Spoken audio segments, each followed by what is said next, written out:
Hey everyone, welcome to Facebook Live Ask Admissions.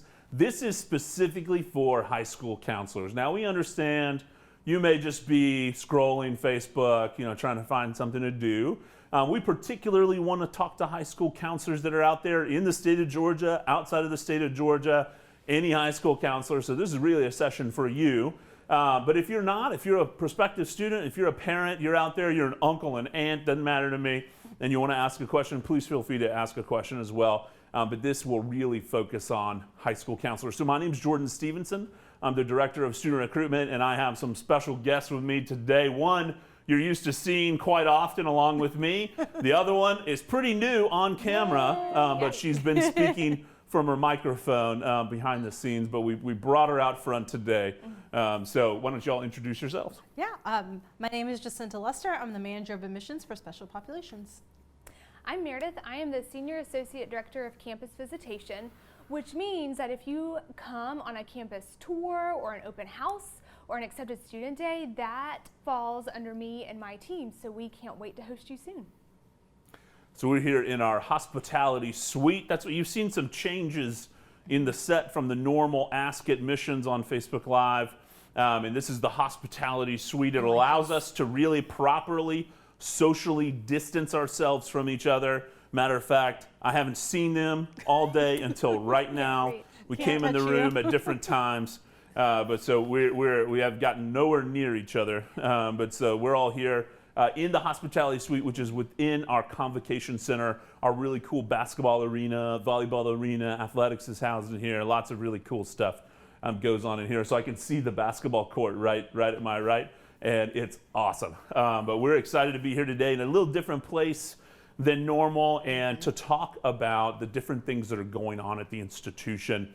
We've been doing a lot of Facebook Lives. You've seen me a lot. You've seen Jacinta a lot. And a lot of our students. So we're very thankful to still have some of our tour guides, incredible student assistants that live locally and will come in to talk to you about their student experience. So we've been doing a lot about that. I would encourage you to go back into Facebook, look at some of those past videos. Students were asking a lot of great questions. So if you have a question and you're like, maybe it's to you a pretty simple question, it might have already been answered if you go back and look at some of our other Facebook Lives. But that's a good way to stay up to date with what's going on here at KSU. So speaking of what's going on here at KSU, we always have our News from the Nest segment. So yeah, hooty hoo. But yeah, and just a couple of things. Nothing massively different than what was going on last week. Other than we all talked about how we spent the last week and the weekend sheltered in place in our homes. So here at KSU, a couple of things that I want to make note of, particularly for high school counselors, and that's, again, we removed the test score requirement for first-year applicants for summer 2020 and fall 2020. So that would be freshmen, currently your seniors in high school, and that would be our transfer freshmen, students that may be your seniors in high school that have earned dual enrollment credit while in high school. And then also it would be for students that recently graduated from high school and they are already in a college environment and they've earned college credit in that college environment, but they have less than 30 credit hours. So freshmen and transfer freshmen, as we call them, those are first year applicants to KSU. And we are not requiring the SAT or the ACT for summer 2020 or fall 2020. The only exception would be for what I like to call pure homeschool students, students that attend an unaccredited homeschool, and you would need to sit for the AccuPlacer. We have all of this information on our admissions website, admissions.kennesaw.edu, and if you go look, we have right there on the home page, there's a lot of the current updates of things that are going on with COVID-19 and the changes that we've made. You'll also find right there on admissions.kennesaw.edu our schedule of Facebook Lives that we're doing all throughout the month of April so that you can stay informed and stay connected to us and ask questions. And one thing that I love, and I'm just going to talk about it while I'm doing the News from the Nest, is that Facebook and Instagram, I've been doing a lot of Instagram Lives, which is quite the change for me because I got off of Instagram a long time ago, and to do a live segment on there is quite a bit different than what we're doing here. So it's been a lot of fun, but we're finding that Facebook and Instagram, these platforms that you, whether you're a parent or you're a high school counselor or you're a student, you're on naturally, right? And you're kind of in between. I mean, that was always Twitter's like selling point was, although we're not doing, I'm not tweeting like, live, that's too much typing. But that was Twitter's selling point was, what do you do in between those big events that are going on in your life? And then it exploded into like, this is how we share news now with each other. But so that's a lot of what we find is in between the big things that you're doing in your day, you're on social media. So we're connected with you on Facebook. We're connected with you on Instagram. India, I think it's India, I can't remember, I think it was India, who's going to have an Instagram live, or an Instagram takeover all day tomorrow. So you might want to check that out, pop in there between 9 a.m. and 5 p.m. For the different things that she'll be posting. So we're going to stay connected to you via social media and then also some other ways as well. But all of that will be posted on the admissions website as well as our visit website, visit.kennesaw.edu. So just let us know if there's something you can't find, and we'll gladly show you where to go. So that's one news from the nest. Another thing, and I know Jacinta's going to talk a lot about dual enrollment, or if you have dual enrollment questions, we're going to make sure that we get those answered. But dual enrollment, we just closed our application for fall 2020, right? The application for spring 2021 is still open, but fall 2020 just closed. The deadline was last Friday. But now we're in our document period. So if you have a student out there or you're a high school counselor going, oh my gosh, what do I do now about submitting all of my students' transcripts and things like that? We're not requiring the SAT or the ACT for dual enrollment students for fall 2020. So right now, it's get us that high school transcript so that we can evaluate the student. The minimum GPA requirement is a 3.0 academic GPA, and we're going to talk about what that means here today as well during this segment, or during this session. So 3.0 academic GPA, you just need to get that high school transcript into us, but then we also need the student participation agreement forms. That's another requirement of dual enrollment. And that will be the thing that your student's gonna have to work to get you and get everybody to sign it and then get it to us. But that's a big thing to note. Homeschool, just like with first year students, we still have to have an AccuPlacer. So that's, I call it the Diet Coke of the SAT, the AccuPlacer. It's light. Yeah, it's light. So I may get in trouble for saying that, but so the Diet Coke of the SAT, AccuPlacer, we're still requiring the AccuPlacer. And we have instructions on how to get a hold of our testing center if a student needs to test on the AccuPlacer. So a couple of things there to make note of. Anything y'all want to add to news from the nest? Summer is going to be fully online. That's a good one. Yeah, so sure. So if you are a student coming in for summer of 2020, then you will actually be taking all your classes online, just to make sure that we're keeping everybody safe and administering classes that way. So hunker down. You get to kind of hang out now, hang out in your room or sitting on your couch answering questions to your teacher's classes. By the pool. By the pool, yeah, because it's gonna be nice. That's where I would do my class. I mean, if we have to shelter in more, but exercise or sit class. outside where it's nice and pretty. That's what I've been doing. So, summer Nice. fully That's online. a good one. Yeah. That's a really good one. Yeah. For the visitation side, we do have our virtual tour that you can go online to our admissions page and click there, and then you can see both Kennesaw and Marietta campus.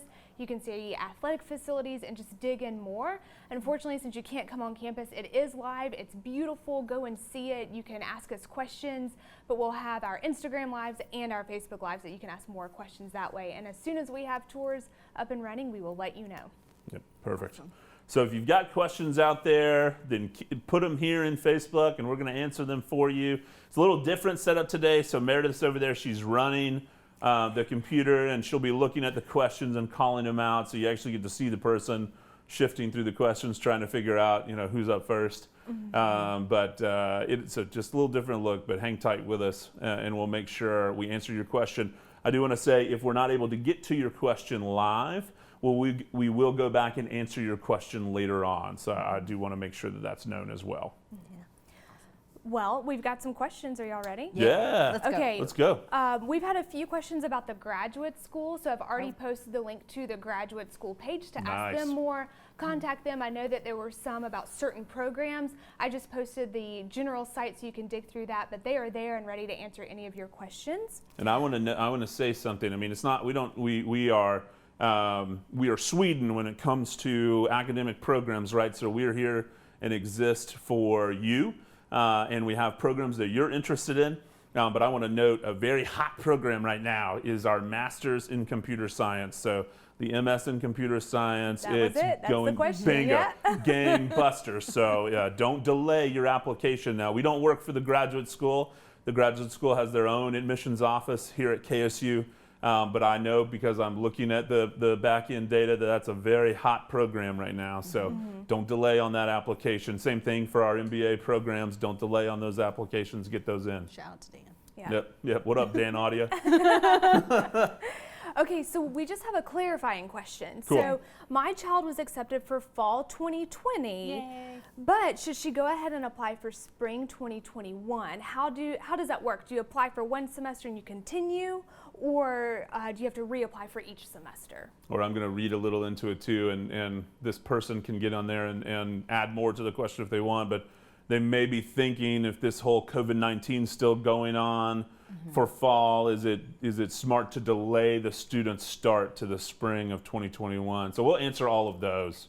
How about that? Okay, you want to answer the first one and I can answer the second one? Sure. Okay. So to your question, if just generally, if a student has been admitted for, say, for fall 2020, then next semester you do not have to reapply. Your application or your student continues, and they'll get a registration time for the spring, usually around October for those students, October, November.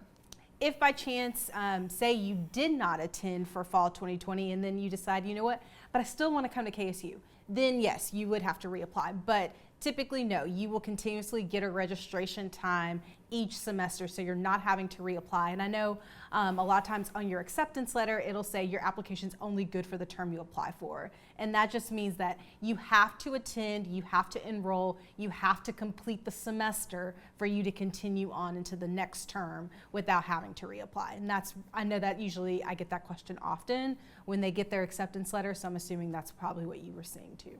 Mm-hmm. So the second, what I'm going to interpret into this question is, if your student applied for fall 2020, but you as a family are discussing delaying enrollment, and that would be because I'm going to assume you would want the traditional going to class in person, living on campus, those kinds of things, environment. So I want to hash that out a little bit. We're not at the point where, and I don't know a single institution out there that is at the point where they're saying fall 2020 is going to be online. We're still planning on fall 2020 operating traditionally. So having in-person classes, hybrid classes, fully online classes. We always have a full array of course offerings and quite a bit of diversity of when you can take courses here at Kennesaw State. And that's one of the great things about an institution like us.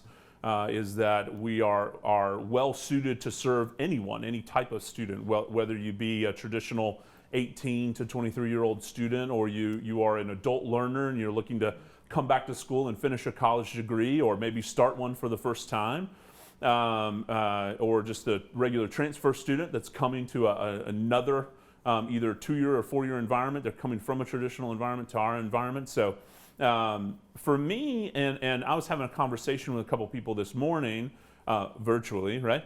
And we were talking about this very thing. Like this is in a bad way, right? In our nation and the world, a momentous occasion. And then that momentous occasion of COVID-19 is butting heads with your child's momentous occasion of high school graduation.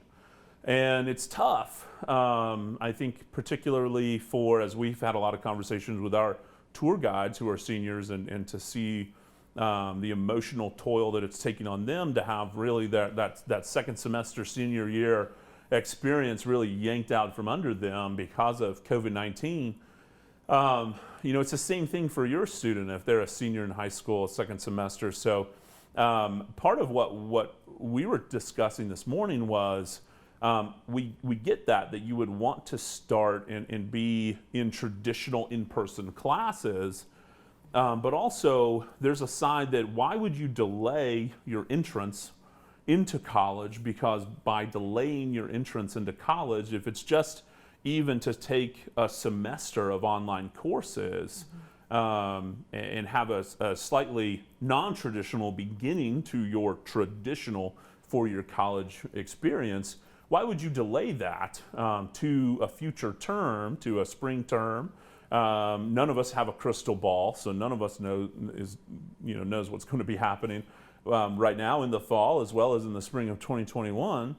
And why would you delay ultimately as well your students, or would the student make this choice to delay their future graduation? Because after graduation is really when you can start to see your earning potential, right? One of those reasons why you go to college, to gain skills and go through this process and become a more educated person so that you can get out and get a really good, well-paying job that will give you stability and then give you the ability to advance and give you the ability to go to graduate school and things like that. So long answer to your question, but I think one thing that I like to, or that has really been hitting me throughout this experience, and it's not to diminish what we're going through, right, or diminish what the traditional college environment means for students, because we absolutely would rather have your student here in person, delivering in-person instruction, and we know that that's what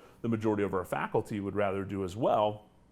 So it's not just that, it's that we find students, your student, my student, I have a college-age student, they do really well typically in online courses. Their lives have been much more accustomed to online interaction. They are digital natives, and so the ability to shift quickly and be able to be successful in online courses for them, I think, is a whole lot easier than if it happened in 2000 and 2001 when I was graduating from high school.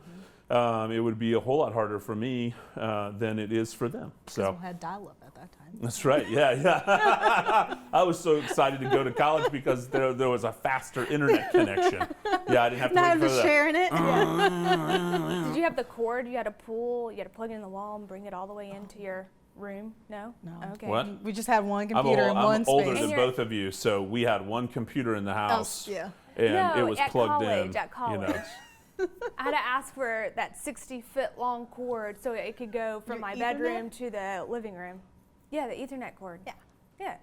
We know computer You were like chilling terms. in no. When I didn't get a laptop, and honestly, this is like first world to the max too, Yeah. But I didn't get a laptop until I was a senior, and it was my dad's old laptop. But I was so excited to have it because then I could go Battery on the back. and sit in one of the private little study nooks in the library, and then plug in like a 3-foot Ethernet cord into a box, and be able to get on the internet right there. No, but I had a desktop computer, what those were? Boxes. Yes. Yes.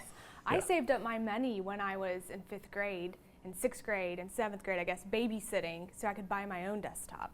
So. And then what did you do with it? It's still sitting there. Oh It's my collecting God. dust. Yeah. That's its new job. Collecting dust. Dust Nice. collection. You should hide stuff in it, like valuables. I could open it up. No, Yeah. it was a small screen. It was like right when that flat screen came out. It was a big deal. Whoa, that is a big deal. That is a big deal. Okay, Well, keep the questions coming. yeah. Showing Okay. our age here. So to go off of that a little bit, we have Laura, whose son was denied to Kennesaw because of the GPA, but is working really hard for this, finishing out his senior year strong. Nice. Should he reapply? Does he have to reapply? Or can he send in his transcript to be reevaluated? And would it be too late if he does those steps? Gotcha. Want me to answer? I'll answer it. Sure.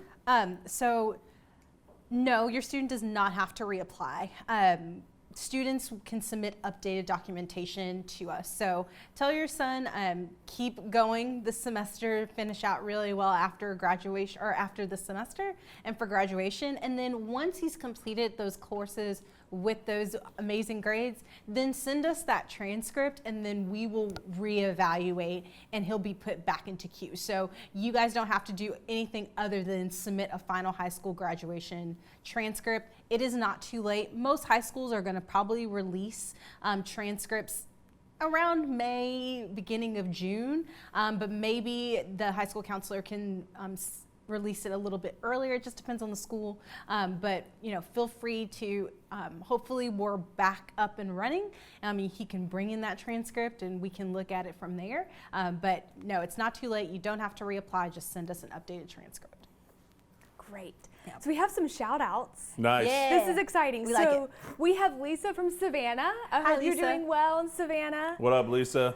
We have Mount Perrin Christian School on. Yo. And then we have St. Vincent's Academy on too. Nice. That's pretty exciting. Hey y'all. Hello. But St. Vincent actually asked a question, so let me get to it. It's about how our credits work. So how many Englishes, maths, foreign language, science do we need to enter Kennesaw? Right. Okay. So I'll hammer that out. So Kennesaw State, like other University System of Georgia schools, requires a minimum of 17 college preparatory curriculum classes. Those 17 classes have to come from the required high school curriculum. That is a partnership between the University System of Georgia and the Georgia Department of Education. If you go to Google, the easiest thing to do is type in USG staying on course. And if you do that, you're going to get the staying on course document that the USG and the Department of Ed have agreed upon and the USG has put out there. So we follow the coursework that's on the USG staying on course requirements. And this is for students that are on the college preparatory track that are here within the state of Georgia and are in public institutions. So for private institutions, we know that you're aware of the requirements of the 17 minimum required courses to be considered to enroll at a USG institution. And when we're looking at the core subject areas, we're looking at the 5 core subject areas. So English, math, science, social science, and foreign language. And you need 4 units of English, you need 4 units of math, you need 4 units of science with at least 2 of those being laboratory sciences. You need 3 units of social science and 2 units of foreign language that come from the same language. There's also courses in computer science that can replace what would be a traditional foreign language or world language. But definitely refer to the staying on course document for those individual courses. If you ever have questions about your students' transcripts, because particularly at private institutions, you may have students that wish to take a particular track and go a certain route, and they're still going to graduate high school, they're still on the college prep track, but it may be that they're focusing in some different areas. And we're seeing this particularly with students that want to take things like computer science in lieu of a world language. So if you have questions about particular students, we are available to answer those questions. You can email recruitment@kennesaw.edu. You can also email KSUadmit, so KSUADMIT @kennesaw.edu, and we'll answer your questions if you have some particular course questions. Perfect. Great. So we have an exciting one. Cool. We have a student who's just been accepted. Congratulations. Awesome. Hooty hoo. And we want to know the next steps. Is there a commitment deposit? What do we do now? Nice. I want to take it because I love this question. So I was talking about That's this. why I was like, I'm just looking. Yeah, sorry. I was talking about this the other day on Instagram Live. I love that we do not have an actual enrollment deposit. So a lot of schools out there require some money down, essentially. So it's like you think about when you're buying a car, they typically want you, if you're going to take a loan out on a vehicle, new vehicle, they typically want you to put some money down, right? And that's just to secure it and so that they know they have some money in the bank before they have to come and repo it from you when you don't make your payments. So for us, that does not exist. The enrollment deposit does not exist for us. The way that we count your seat, so to speak, is when you sign up for orientation. So when we talk about next steps for an admitted student, and again, congratulations, hooty-hoo to you, you want to sign up for orientation. Our orientations are still open right now. For summer 2020, if somebody's coming in for summer 2020, we are doing online virtual orientations. And Donald and his team and New Student Orientation has a whole plan together, and they're going to carry out that plan. It's going to be awesome. But for fall 2020, the summer orientations, those right now are still a go. And we're constantly paying attention, just like everybody else, to what's going on in the nation and the world. And as we have updates for orientation, those will be emailed to you. Those will be posted on our website. They'll be posted on the New Student Orientation website, so we'll communicate that out. But right now, you want to sign up for orientation. That's really your next step. Make sure you're paying attention to your Owl Express. You're going to set up your NetID and password that allows you to have your KSU email address, allows you to log in, and you're going to sign up for orientation. It's really easy to follow the next steps. If you go to our admissions website, admissions.kennesaw.edu, on the left-hand side of the screen, there's a whole section that says admitted students. Then you just start going through the next steps and make sure you're knocking those things out. So after orientation, if you want to live on campus, which why wouldn't you, right? Yeah. So Kennesaw or the Marietta campus, we still have beds available. There are still beds available for fall 2020. We confirmed it right before this session just to make sure, because housing at KSU is very popular, just going to say it. But after orientation, you want to sign up for housing, get all that stuff done too. And then one more next steps that I want to point out, make sure you've done your FAFSA. Yeah. So I like to say, even if you're Michael Jordan's kids, or because we're in Atlanta, I usually will say, even if you're Usher's kids, then you still want to fill out the FAFSA. You never know what's going to happen in life. You never know. For instance, I always talk about myself. So I went to school out of state, and between my freshman year and sophomore year, my dad lost his job. It was a big hit to our family, and thankfully he was able, not so that I could go back to college, because that's not even the most important thing. Thankfully he was able to get his job back. Well, not at that company, bye-bye, but at another company, right? And then I was able to go back to school. But without having a FAFSA, and at the time I'd never filled out a FAFSA, so I had to quickly fill out a FAFSA and go to my financial aid office at my institution of my alma mater, and just hope and pray, cross my fingers that they still had money available. But you should definitely fill out the FAFSA because there's no reason not to. All right, so there's my little tidbits. Sprinkle nuggets. So we have a question about high school transcripts. Our high schools are closed, so how do we get our transcript in? And how long does that take, and what is the deadline? Good question. So with high school transcripts, a lot of schools right now are still, the high school counselors are still working.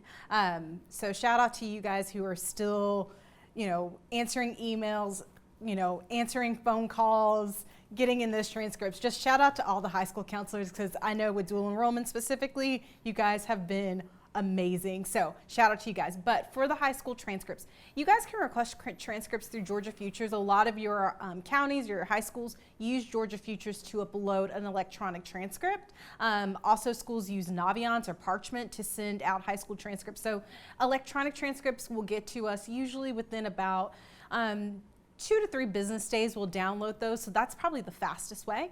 And then the other way is from your actual high school counselor. So they can email us at KSU Admit, if it's a dual enrollment student, DEP admissions, but it has to come directly from the high school counselor for us to accept a transcript as official. If for some reason your school still mails out transcripts, I know some counties still mail them out. So if they don't use Georgia Futures, they don't use Naviance, then your high school counselor can email us an official transcript to either KSU Admit, like I said before, or if it's a dual enrollment, DEP admissions. So I have a high school guidance counselor asking, if we have required courses such as 3 social sciences and we have taken more than 2 foreign languages, do you take the highest grade? And what is weighted versus unweighted? What does that mean? Nice.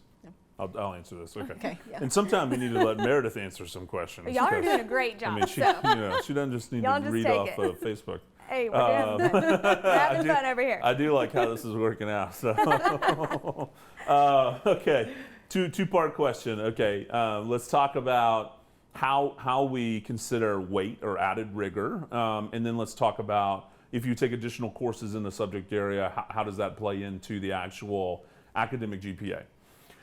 So when we're looking at a high school transcript, public school, private school, all of them, doesn't matter. We're going to take the numeric grade directly off of the transcript. So if you have a student that's taken AP British Literature and they make an 80, and you're in a county or you're in a school district that gives 10 points added rigor weight to that 80 in that AP British Literature class. If you put an 80 on the high school transcript as the grade, that's what we're going to take, and that's how we're going to calculate the GPA. And if you're on a 10-point scale, your student with an 80 would have a B. If you're a school, and there's some counties that do this, and there's some counties that don't, there's some school districts that do, and there's some that don't. If your school district or county takes the 10 points and adds it into that grade and puts it on the transcript, as when I see with Jordan's eyes an AP British Literature grade of a 90 for little Johnny, then little Johnny's going to have an A.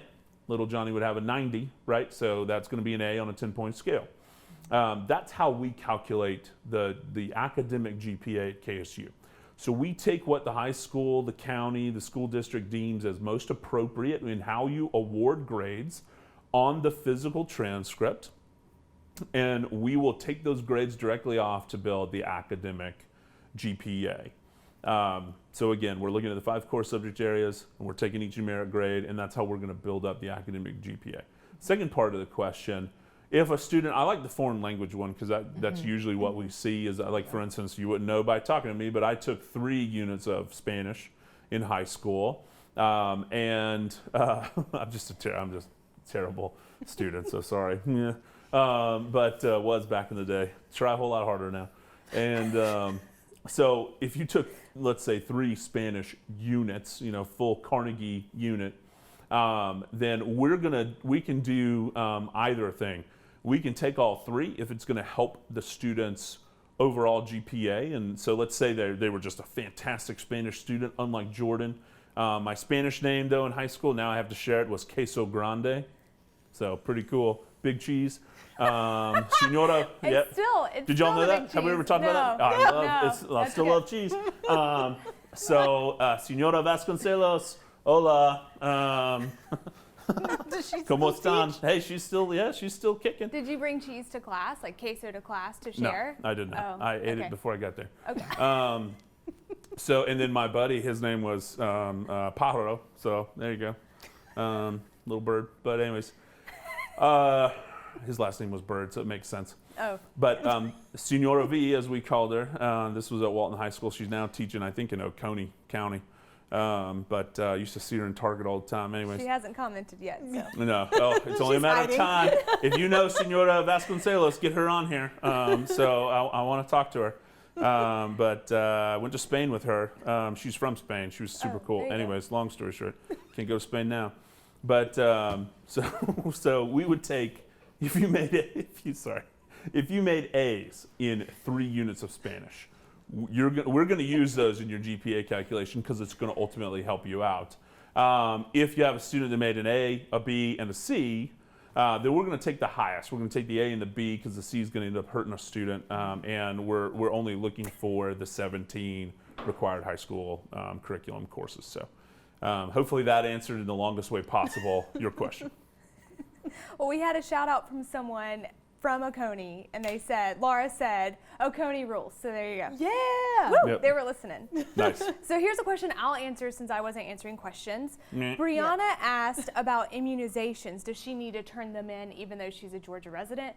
Yes. If you are coming on campus, we need those immunizations. I've already put the link. I've replied to you with the link of where and how and what you need. We ask that you submit those prior to orientation if you can. It helps the day run much smoother. But our link, immunizations.kennesaw.edu, has everything you need. Go online, you can either email it in or put it in through the portal, but I put the link there so you can find it out. We had a shout out from a student who was accepted from out of state. So Yeah. Hooty hoo. tell us where you're from, what state you're coming from. We'd love to hear. Yes. Awesome.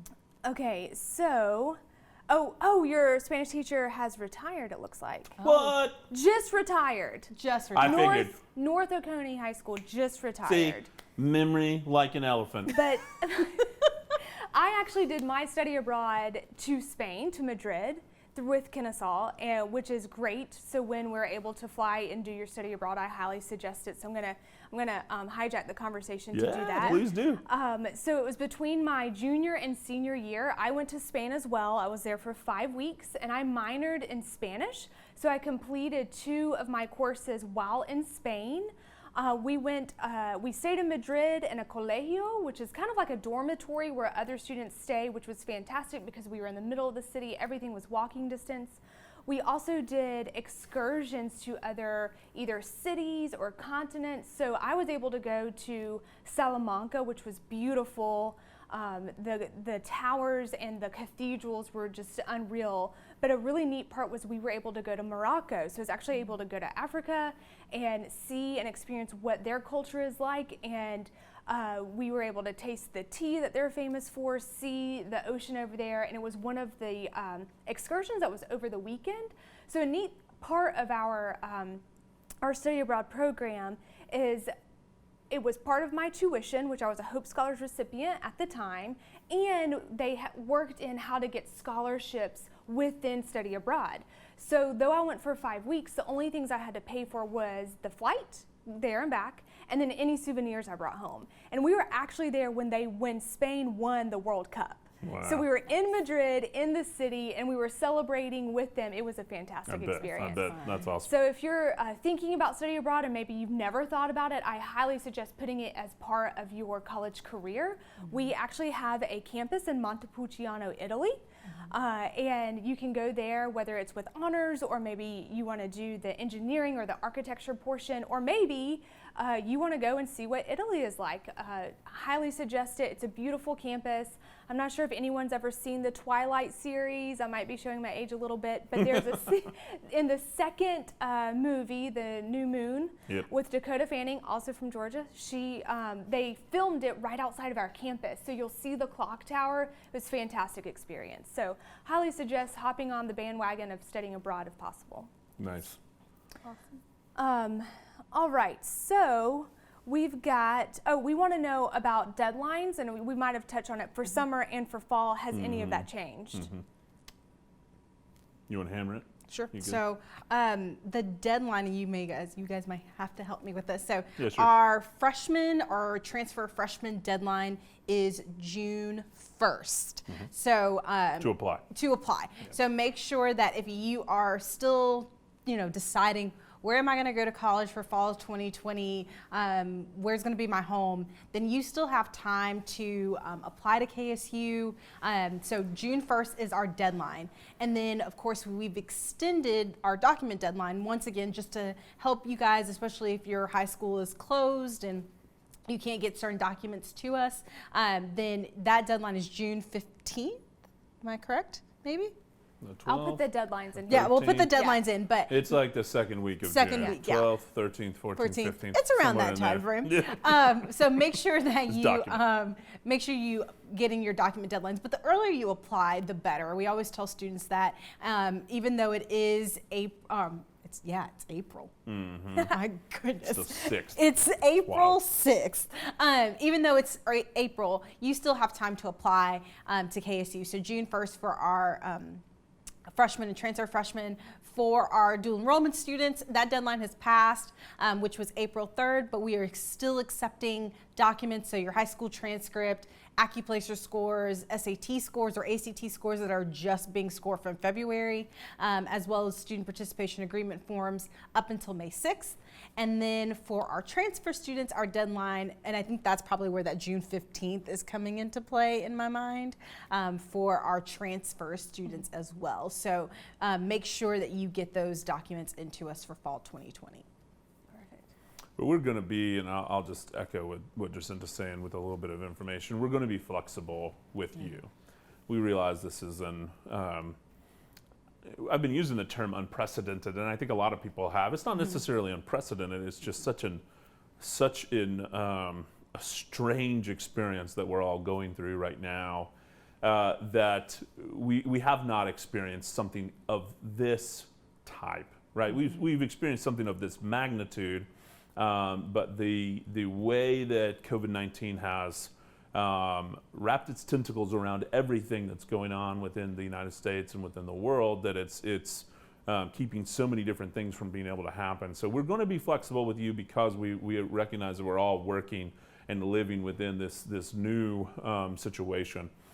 So if you have questions, if you need help, we've got our contact information there on the website. We've got right there on the homepage, admissions.kennesaw.edu, we've got some very quick links for if you need to send a transcript in, if you need to ask questions about this, that, and the other, if you need to submit immunizations. There's all those, what I'm going to call the hot links. They're all right there that you can look at and just reach out to us and let us know. I'm going to answer the next question, but Jordan, I just want to prep you so when I'm done. We have a few international questions.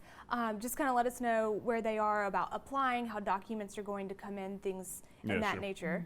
But Cheryl asked, should a transfer student sign up for orientation? And I'm taking this because I was a transfer student. I started at a small college and ran cross country. You both and then were decided, transfer students. Yeah, we both were. Super cool. And then transferred to Kennesaw because of all of the benefits it could offer me. I had a great time at the small school, but I definitely wanted the benefits Kennesaw had. But so I guess my sophomore year transferring in, I thought I knew everything because I've already gone through orientation. I've already had that first year of experience. I already had the 30 credit hours, which is why I could transfer in. However, you don't know everything at every institution. And when you're a transfer student, you're almost on another level of needing the resources that a school can offer, especially Kennesaw. So my suggestion is, yes, take the time to sign up for that orientation. You're going to take a tour of the school, but then because you already have an idea of what your track is probably going to be, then you'll realize where the career development office is, where your advisor is going to be, where maybe the lab is that you need.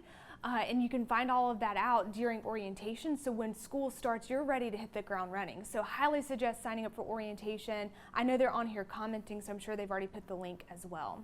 And I'd say, even as a transfer student as well, when you come to orientation, it gives you the opportunity to kind of cement yourself with that school. So you become one with that institution, and you get to hear the different stories as a student being at KSU, and you kind of just get that sense of belonging when you come to orientation. At least that's how I felt when I came, and because you're all in one big room, and you're all talking and getting to know different people on campus and making new friends. And so it is a good time for you to come to orientation because like Meredith said, you think you know, and then once you get here, you're like, oh wait, I don't know everything about the school. Just because you've done college before doesn't mean it's the same experience. So I think it's good to come to orientation, come to that school, and get to know what that looks like for you as a student. We have a lot of questions happening, sorry, I just derailed it, about our minimum GPA to get in as a freshman. And we have some people answering, so I'm just going to confirm it is a 2.5 core GPA. Core means history, math, science, English, foreign language, core. So band, dance, art, unfortunately those are not part of the core, so a 2.5 GPA to attend Kennesaw. As we calculate it. Yeah, I was going to say, as we calculate. it's recalculated. Sorry. Yeah. You want me to throw out some international updates? Yeah, that would be great. So, number one, if you're an international student, whether you're here already domestically in the United States and you're looking to enroll at Kennesaw State University, or you're a student that is living abroad outside of the United States and you are looking to enroll at Kennesaw State for, let's say, the summer 2020 or for fall 2020, then there's a couple of things that I want to update you on, but I want to make sure that you know of one primary resource, and his name is Will Morandi. What up, Will? So Will has been working with international students for a very long time here at Kennesaw State. Loves working with international students, and he is your go-to person to be able to answer a lot of the nuanced questions that come with a student that is an international student wanting to study at KSU. His email address is wmirandy, MIRANDY, at kennesaw.edu. So we're going to post his email address out there, wmirandy at kennesaw.edu. Because we have been having these conversations. A couple of our groups of students tend to have we need to take a much deeper look at because of the multifaceted characteristics of their applications to the institution. So an international student is one of those student types. So a couple of things that we've discussed. Right now we realize if you need a credit evaluation, if you've taken, whether it be your high school diploma abroad or you have college credit from institutions abroad outside of the United States, that you have to go through an international credit evaluation. And traditionally, we have used a couple of companies like Wes or Joseph Silney, but we've made the decision to expand the companies that we will work with because we realize some of these companies are going through delays in how they're doing your credit evaluation, or they are even shutting down. So we're going to use the NACES.org, that's NACES.org, again, NACES.org. And the companies that are members of NACES.org, we're going to use them for evaluation processing. So if you are a student out there and you've already given money to, say, a company like World Education Services, WES, we encourage you and implore you to reach out to WES and try to find out where they are in the process of evaluating your credit. If you have not paid money to a company, then I recommend you look at NACES.org and look at the list, and we have this available on our website as well, but look at NACES.org for the list of approved evaluation service companies that are out there. And then we recommend that you reach out to them first, and that may be going to the evaluation company's website. It may mean that you're making a phone call or sending an email to the evaluation company to find out if they're still doing credit evaluations, to find out what their processing time is for credit evaluations, and then you pick the one that best meets your needs. So it's up to you to determine which company you ultimately go with, but it's going to be, we're trying to be flexible with students as well, understanding that there are some of these credit evaluation companies that are either shutting down or they are heavily delaying their processing. So we are being mindful and we want to be as helpful as possible for you. The Toefl, so if you need to take an English proficiency test, the Toefl is still available. So it's not that Toefl testing has stopped, so that should not be a barrier or a hindrance for you to be able to enroll with us. If you are an international student that has attended a U.S. high school, so very particular student, you're here in the United States and you've attended a U.S. high school, and that could be here in the state of Georgia. We have quite a few international students that will come to us from being here. Then if you've got 3 years that you have attended a U.S. high school, then you do not need to take the Toefl.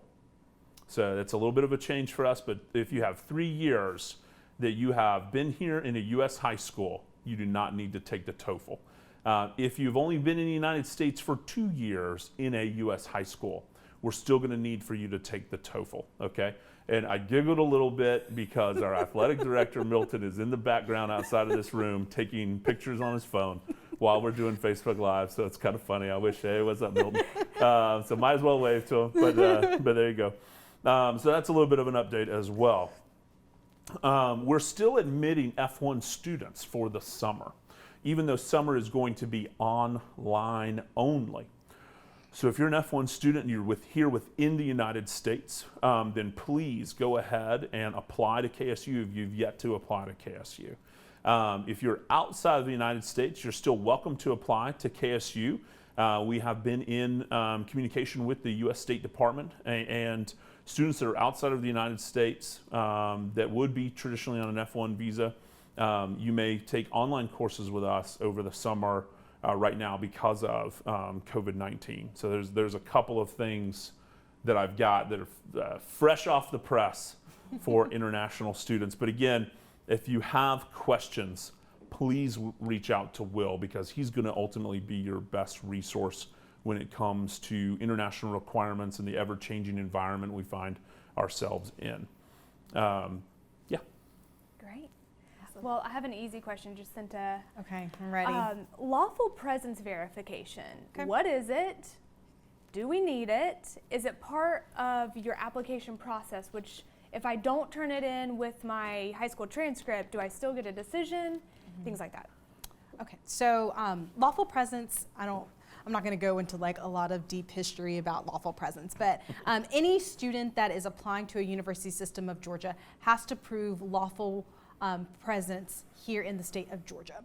So that can be satisfied with one of three things. So you can upload your Georgia driver's license, you can upload a U.S. passport, or you can upload your birth certificate that has a raised seal. So we actually have a website. It's called lpv.kennesaw.edu. So you can submit a color copy of one of those three things, and that's also listed on the website. And we will get that and add it to your account. We don't need your lawful presence to make an admissions decision. The only thing we need to make an admissions decision is your application, your high school transcript, college transcript if you're dual enrolled, and then test scores, or the same if you're a transfer student, application and transcripts. But we don't need lawful presence to make a decision, but you want to submit it as soon as possible. And the reason you want to do that is because when it comes to orientation, you don't want to have to worry about that the day of when it's time to sign up for classes, because it does put a hold on your account to register. So although it's not a part of the admission process, as soon as you know a decision and it's a decision of acceptance, go ahead and go to lpv.kennesaw.edu. All you need is your net ID or your KSU ID number to be able to upload to that portal. So make sure that you have that, and you can always look up your KSU ID number, but you need those things to upload it and do it as soon as possible, but it's not a part of the admissions decision. Great. Thank you. Yeah. Okay. How much have we touched on dual enrollment? We have not touched on dual enrollment a lot. That's a loaded question. I know. I'm like, wait a minute. Would we like to touch a little bit on it? Sure. We just have a few questions about how to streamline it. I know that there was a new deadline that happened and it now has passed. So if we could touch a little bit about what we know currently. Okay, so with dual enrollment, some of the changes, and we'll talk about those, is let's start with admissions. For us, we extended our deadline. It was March 27th to submit the application and your traditional documents before things have happened across our country. And then we decided to accommodate students, school closures and things like that. We extended the application for students to apply to dual enrollment for fall 2020 to April 3rd. So that application is closed. The next term a student can apply for is spring. But once again, to accommodate with school closures and high school counselors working from home and having large caseloads, document deadline we extended to May 6th. So the documents that we need for a dual enrollment student is your high school transcript, a college transcript if you were previously dual enrolled at another institution, and then we need your student participation agreement form and your your SAT or ACT scores if you were able to test. Some students were able to test in March, some students were able to test in February for the ACT. So we need those scores if you haven't submitted those and they were actually scored.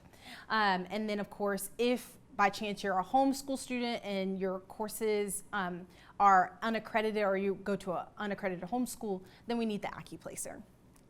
So all of that, we've extended the deadline for those types of documents until May 6th to be able to accommodate you guys. The one thing I want to point out with the student participation agreement form, there has been a few changes. So Georgia Futures rolled out a fully online student participation agreement form, which is also the funding application if you were familiar kind of with the dual enrollment terms.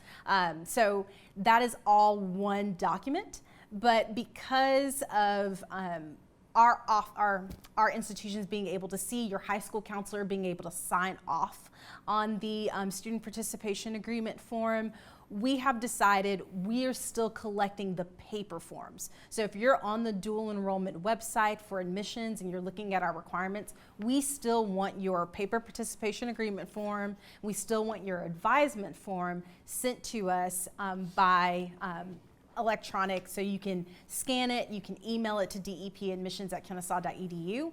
And I know a lot of high school counselors can't sign off on that form because of school closures. So what I've been doing is I've been accepting an email from the high school counselor saying that they approve the student participating in the program. So they don't have to actually physically sign the form. All they have to do is just say, yes, I agree, and then we add that to their account.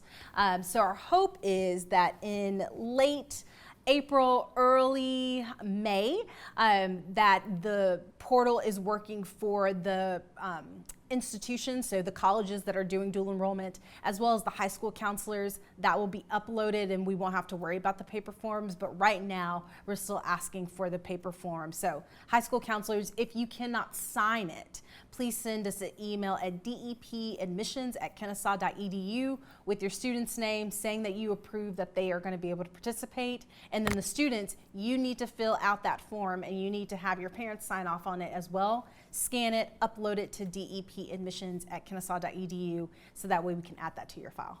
So it's a lot. And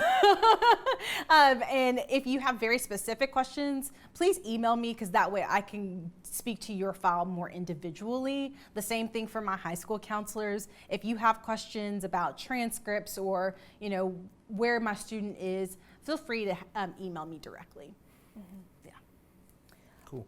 Great. So we've got just a few minutes left. I'm going to do a little shout out about housing, but Jordan, after that, will you cover first generation students and what we have to offer them and maybe care as well?